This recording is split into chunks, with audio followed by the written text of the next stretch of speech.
Life is an amazing podcast, and it is presented and hosted by myself, Caro, and my sweet dog Sparky. Give it up for him. I hope you're ready. Enjoy. Welcome to another episode to Go For Your Life. I am here live now with Australia.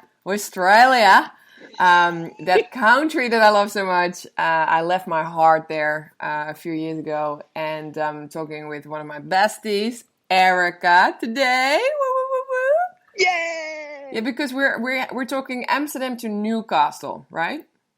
Isn't it? That's where we are. Long way, man. Long way. Newcastle, Australia.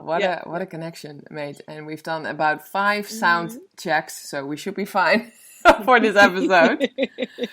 Making sure we were all, well heard by you guys. And, it's really awesome. Thank you so much for listening to this podcast. And thank you so much, Erica, for being here today. This is fun.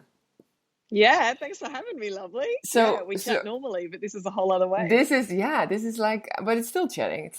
So I was mentioning this to Erica as well, like we would just have like a casual conversation about life, because that's usually what we do. I mean, a lot of times, we speak, I would say, like we try to speak every, 2 weeks at least, sometimes we miss it in our insane lives, but in general, like, we've always stayed in touch. And so there were a few times when you and I were having chats and I was like, I should have recorded this. Like this was, so full of encouragement and inspiration and knowledge and all that kind of stuff. So I thought like, it's just nice to have a bit of a chat for people to listen to. So tell us a little bit about yourself, because I know you, Erica, but let's go way back. In time. Yeah, way back. Yeah, how what were you like when you were a kid and stuff? Like, and how was growing up in Australia? Whoa, that's going back, isn't it? Yeah. I am born and bred Australian, that's for sure. So youngest of 4 kids. With a mum and a dad. Youngest of 4, you're probably, trying to vie for attention, I think. So, always loved dancing as a kid. Loved music, loved dancing. Not that sure of myself though. Like I loved performing and I loved dancing and I loved music. And we always sort of had music in the family. So all the kids like mum and dad, had music in their families and that sort of stuff. So there was always music around. And, so dancing at the time was definitely my passion. And so I sort of loved that, but I never, I know now, as you know, Caro, from lots of our, big chats and kind of doing, fair crack of personal development kind of work, I was probably always kind of looking for something though, like I wasn't sure if I sort of fitted in, that sort of thing. So music's been an amazing outlet, I think, and performing for some reason that's why dancing, I think, is such an important thing for me, because I'm so physical as well. And of course, we know each other through yoga originally. So doing anything physically. And I find singing like that too. It's an emotional and a physical release. So started as dancing, and then around, I think I was 19 actually, auditioned for just like a local show, music theatre show. It was Chicago. So, the song Jazz. And all that jazz. Exactly. Love that show. Yeah. So, just got in there as a, chorus member, dancer kind of thing, and started singing, again, just in the chorus there, and started learning heaps just that way. And just, I was absolutely hooked. Actually, when I was in year 8, I saw Cats, the musical, and just my eyes popped out of my head, and I was like, "Oh, this is amazing!" So I was sort of hooked from then. And then when I was 19, I sort of finally got the guts up to do an audition that I had to sing at. So I always wanted to sing, and I asked my brother when I was a teenager. My older brother, I've got 2 older brothers, but one of them was in a band, and the other one was the sound guy for the band, like recorded for them and stuff. So. And my sister was the dancer, so I copied her with the dancing, and brothers with all the sort of music and performing, that sort of stuff. and I'd ask my brother, oh, can I sing in your band? And it's like, Yeah. and he's like, no, you know, the annoying little sister. Yeah. So anyway, cut a long story short, eventually ended up auditioning for Chicago when I was about 19. I remember, and I don't think I've ever actually experienced this to the same degree. I remember my knees literally shaking. Like I remember actually going, oh my God, they're going to be able to see my legs shaking. Yeah. Terrified. And I don't know what that is. I think it's that whole, like you asked when you're a kid, wanting to belong, that sort of thing. Like I had that kind of need to get outside approval, I think, or something like that. So I guess it was that, and hadn't built my own sense of self. So yeah, and putting yourself out there, of course, is a scary thing. Yeah. Oh, hell yeah. Auditions are the worst. Yeah, Job interviews are pretty bad, but auditions are the worst. Yeah, exactly, as you know.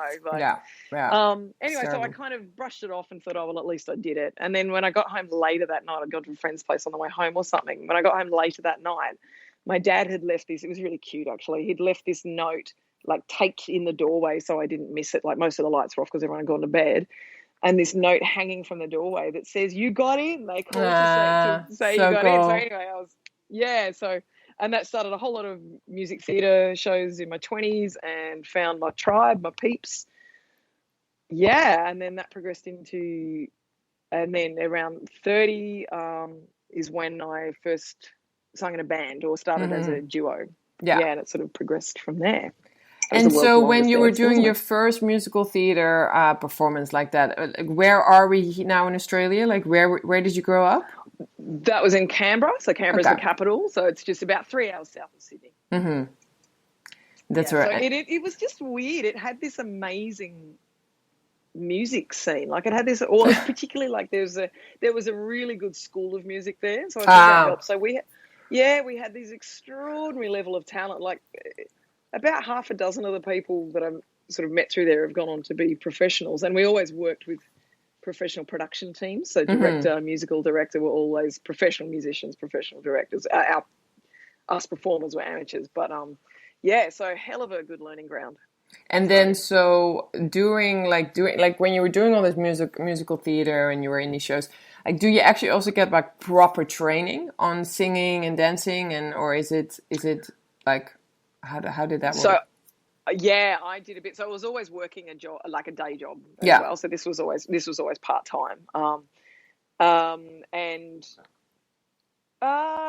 when I first started with the shows, then yes, I was in like a professional dance troupe then. Again, still working the desk job kind of thing as full-time income. But no, like I'd already done my dancing training kind of thing, and then that dance troupe sort of upped it to the next level. So that was good. And I'm trying to think when I got. Yeah, and then I got some singing lessons, but you actually learn so much just from being around other trained singers and professional musicians and stuff like that. So I was learning heaps, and then it wasn't until I moved to Sydney when I was about 25, 26, and then I got like serious singing lessons. So from the I don't even remember how this happened actually. Oh, I do remember, but it was from so NIDA is the main dramatic school here in Australia. Like like all of the, sorry, not all, but a lot of the professional actors go through NIDA, the National Institute of Dramatic Art. Exactly. Yeah. And I think I just went to do like a summer week-long course there. This was acting, and the guy that was running that, said, "You actually got an opera voice." And I went, "Really?" And he went, "Yeah, it's a big opera voice." And I just moved to Sydney, and I thought, I've got to get my guts up to, and I've got to get serious about this because I wanted to be professional. And I said, "Well, do you know any singing teachers in Sydney?" And he said, "Well, our head of music here, I know teaches, some private students." So anyway, and so I went and sort of, did a bit of an audition for him, and he took me on. So he's an ex-Opera Australia person, and he's the head of music at NIDA, so training all the professional actors in voice. And so that was it. So that was the proper training that I needed to fill in all the gaps. So that was sort of late 20s, and then I've actually just recently now done my first lessons since then. with Melissa Cross, who's like the godmother of heavy and metal singing. Okay. In the States. Yeah, so I've just done some classes with her. And that's just online or something. Yeah, so that live with her. Like she does small group training online. But you have sort of a live. And if you go back now, because if we do a big jump in time and like you're on stage now with the Red Sea, and I mean, is that this, I want to make sure that I say it right. It is metal, right? Like you would kind of put you in the box of like the band. Metal. Yeah, exactly. Yeah, that's right. Heavy metal. Yeah, heavy metal. Okay. I mean, we're kind of there's all sorts of subgenres. So we're like melodic metal. So I sing usually with clean vocals. I normally don't do the Yeah, exactly. But sometimes, that's what I'm starting to do, is learn that. It's just nice to learn something else. But so we definitely live in there. That's where Melissa comes in. Like she's showing you some of that stuff. Okay. Yeah. But we like definitely live in the hard rock or heavy metal. Because I think it's definitely a beautiful, I love the songs that you've been making. And I mean, I kind of have like sort of like a rock background, and I really love rock bands and stuff. But like the real metal has always been a little bit too much for me. But I definitely love the band. And even like if you guys like look up the Red Sea or, also Erica's Instagram, I'll put it all in the notes. You can just see you're such a, like you're just a stage animal. Like you just come alive. Like something happens to you. And I wonder, like now when you're in your 40s and you're playing with your band now, like do you go back and think about this 19-year-old who was standing there with her knees like shaky and all that kind of stuff? Like has it helped you? Like do you think that that's still now also part of you and has helped your development as an amazing singer and performer? Yeah, thank you. Great question. Yeah, it has. Sorry, the journey. I guess the journey that I sort of had to go on to get over that has absolutely helped. It's something that I've realized, and only pretty recently, actually, only sort of like in the last few years or so, that the kid who was actually a bit insecure and a bit of a people pleaser, and so what sits behind that was kind of always feeling like there was something wrong with me. And I've only, discovered that in the last sort of, few years, in a really articulate way. You know what I mean? Like we've done plenty of work, like, when, as you well know, when we do our yoga training, which I did about 10 years ago, like you do a lot of kind of self exploration. It's actually one of the, obviously, like one of the yoga, it's a very important thing. Tenets. Yeah, exactly.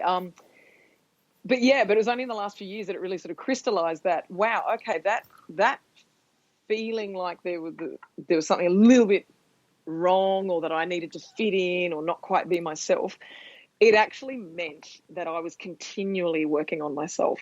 That as in the blessing with that meant that I was continually going, okay, how can I get better? How can I improve? How can I strive, achieve good things, master like my emotions? How can I be more grateful every day? And how can I and just through that process, I just got more and more confident with, and I was sort of thinking about it when we were going to talk tonight. I was thinking about the metal and the yoga thing, how they live together. And as you know, like I'm happy as now, there's not that sort of struggle anymore. But I think we still all have this darker, like we've got our shadow work, is what it's often called, isn't it, in yoga? Like, we all still have like shadow emotions, if you want to call it. Everyone gets angry, everyone gets frustrated, everyone gets heartbroken. No amount of self-development is going to shield you from that. No. It will help you deal with it and get through it faster, and you've got better tools and that sort of thing. But so to me, it's like, I think the metal is like, it's cathartic for me. It's like getting that out. It's like sharing it. Because I was kind of thinking when I, basically when I kind of got happy, I thought, oh no, am I still going to be able to sing Red Sea songs? Like, because I'm happy now. It's metal. There's still love songs in there, and there's still sort of transformation songs and that sort of thing. But there's just inherently some sort of aggression in metal in a way, or